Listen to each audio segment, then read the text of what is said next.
Welcome back. It's great to see all of you. I have a problem. I've acquired so many records lately that I don't know which ones to share with you first because there's so many interesting ones. Unfortunately, my friends Bill and Judy over at Records and Tapes Galore that I've talked so much to you all about had a problem at their store. Somebody had broken into the upstairs, broke a sink, and left the water running, and so the record store flooded in part. And as such, they're in a bit of a turmoil. They're going to be moved into the building next door, into the store next door until theirs is restored, and then move everything back. So they were getting rid of an awful lot of things, and I probably acquired close to 300 record albums, plus CDs and cassettes. And going through them, there are some real treasures there. So I've been kind of dumbfounded as to what to share with you first. But I decided I had this one already to record, so I'm going to do this one. But I tell you what, there are some fascinating records that I have to show you in the very near future. The one I want to look at with you today, you can see that, was released on Riverside Records. And Riverside Records, I had never seen this label before. It is a promotional disc, this particular one. And it features the Galloway's, I don't know if I say this right, Ceili, C-E-I-L-I band, which, again, it's a promotional copy. I've never heard of Riverside Records before, which doesn't mean a whole lot, but I just never have.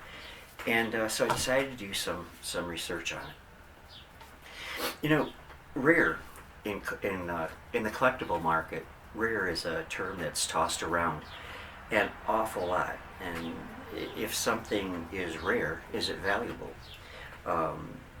Is it rare or just hard to find? There is a difference. Is it something that that you'd even want because it was released in such small numbers? It's hard to find. I bring that up because my tendency was at first like, well, this is a rare record because I'd never heard of it, but it's not actually a rare record. It's an interesting record, one that would be a little bit hard to find if you were looking for it. But let's talk about Riverside Records. Riverside Records basically was an American jazz record company and label, and it was founded by Orrin Keepnews and Bill Grauer. His firm, Bill Grauer Productions, in 1953. Actually, the label played an important role in the jazz record industry for over a decade, and Riverside was headquartered in New York City. Now,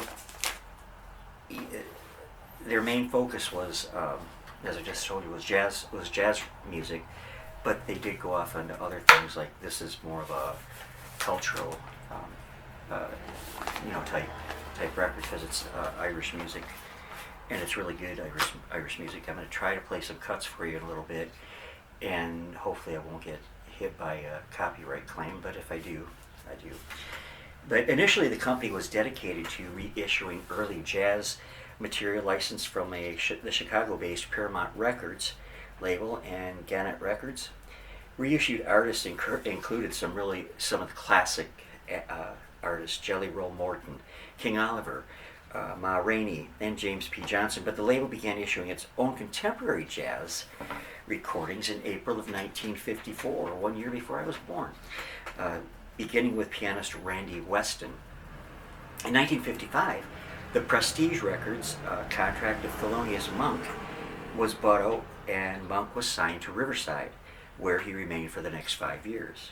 And during the next few years, Cannonball Adderley, Bill Evans, Charlie Bird, Johnny Griffin, Bob Corwin, and Wes Montgomery made substantial contributions to Riverside's catalog.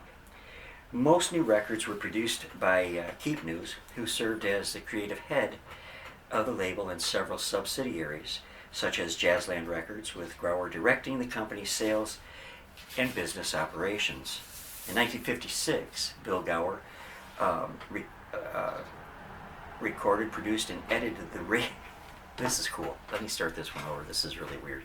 In 1956, Bill Grauer recorded, produced, and edited the Racing Sounds, of the Florida International 12-Hour Grand Prix of Endurance. The record also contains interviews with Sterling Moss, Juan Manuel Fangio, and other racing drivers. I had to chuckle because it just seems like such a weird record to do. I could understand the interviews, but the racing sounds, must be somebody out there that enjoys them.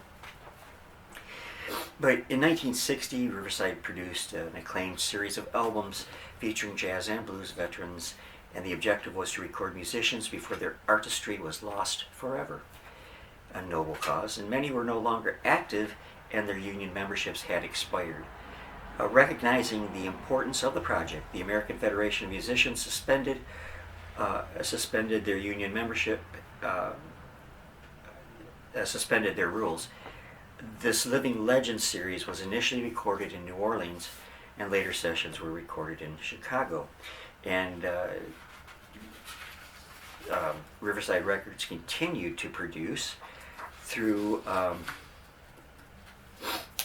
1964, and they went into bankruptcy after the founder, Bill Gower, had passed away of a sudden heart attack.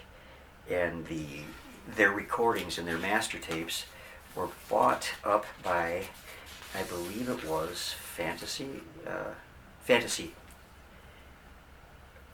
Catalogs, owned by Concord Records. But now to this record in particular, the Glasgow Ceili Band.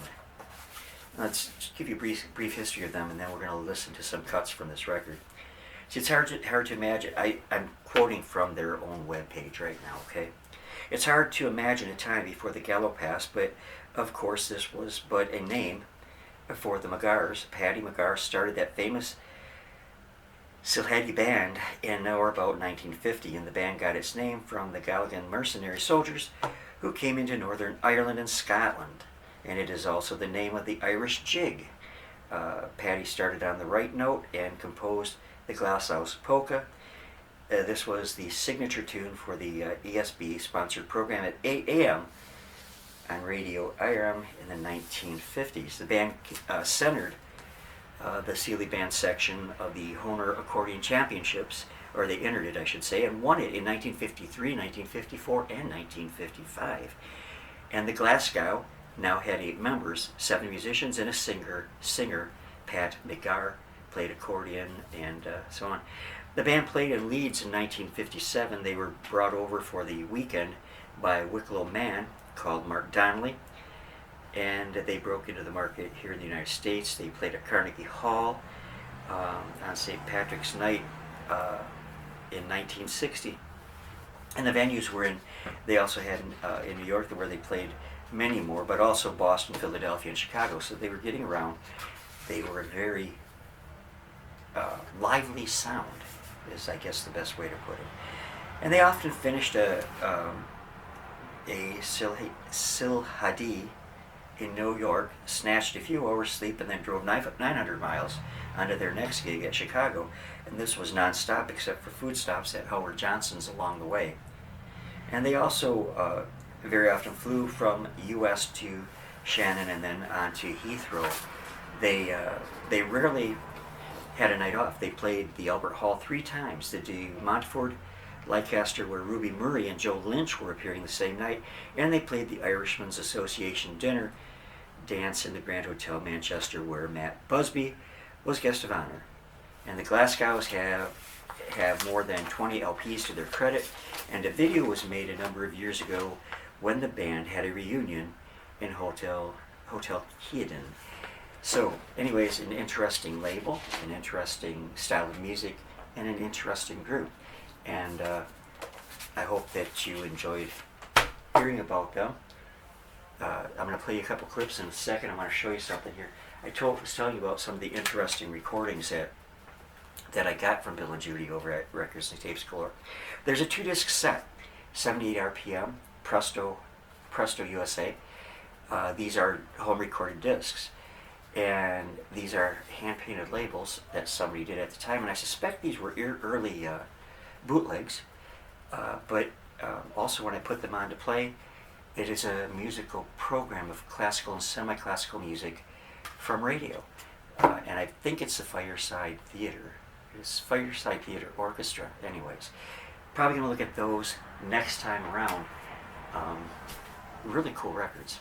Alright, let's take a listen to the Glasgow Ceili Band on the Riverside record promotional copy, Come to the Ceili, RLP 72, 75, 25.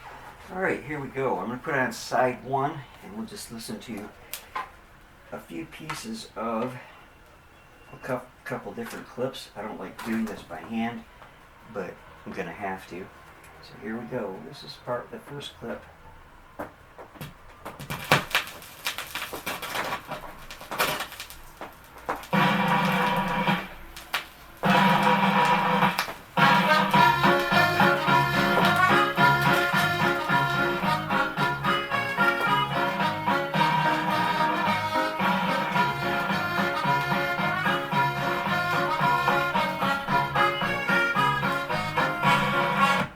Alright, let's move on to another one.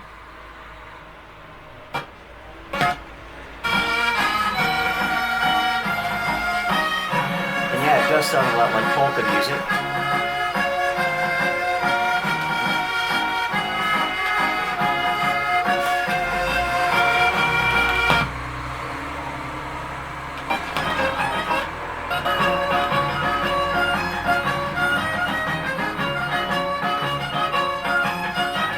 That sounds more like an Irish jig.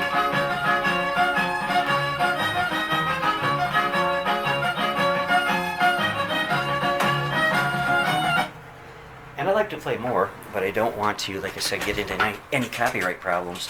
So if I don't get a copyright claim on that, maybe I will do another recording later and play complete tracks. Alright, hope you enjoyed that. And I hope you will come back to see me next time when we look at those Presto Records homemade discs. God bless. See you soon.